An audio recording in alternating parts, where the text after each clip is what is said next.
Omega 3咧係對身體好有益處嘅營養素啦，好多人都透過食魚油嚟吸收佢嘅喎。嗱，如果食素嘅朋友又想吸收 Omega 3，可以點做呢？ Sharon 你好啊， Hello. 我想問下咧 Omega 3點樣促進我哋嘅健康呢？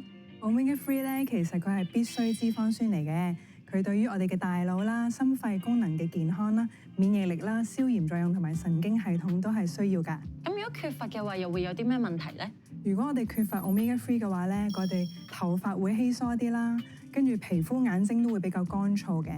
咁咧，仲有一啲炎症喎，例如係關節炎等等呢一啲唔同身體嘅部位，甚至係皮膚嘅炎症咧、痛症咧都會有嘅。另外咧，因為如果唔夠 Omega 3嘅話咧，我哋大腦嘅炎症咧會比較多，咁我哋身體咧就會比較容易出現抑鬱症嘅情況啦。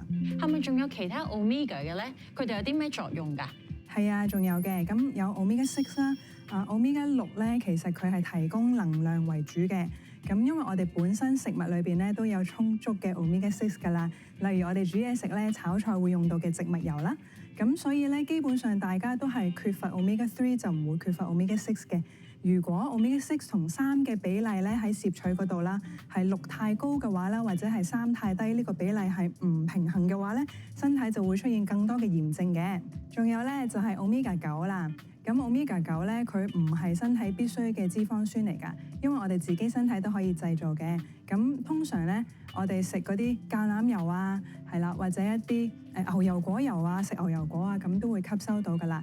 咁如果我哋係用 Omega 9咧，你去取代動物來源嘅飽和脂肪嘅話咧，仲可以減低炎症添。除咗魚油之外咧，仲有啲咩食物有豐富嘅 Omega 3咧？其實咧，魚本身咧係唔能夠自己產生 Omega 3嘅。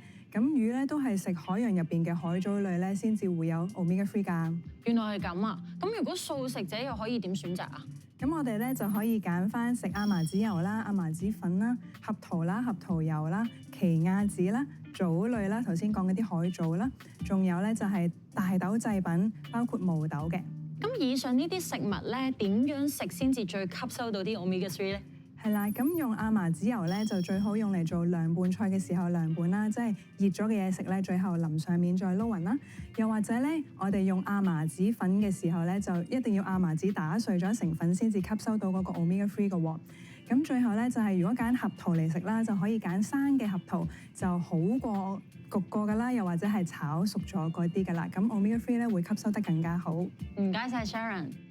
嗱，如果大家咧想吸收 Omega 3又係素食者嘅話咧，就可以考慮以上嘅意見啦。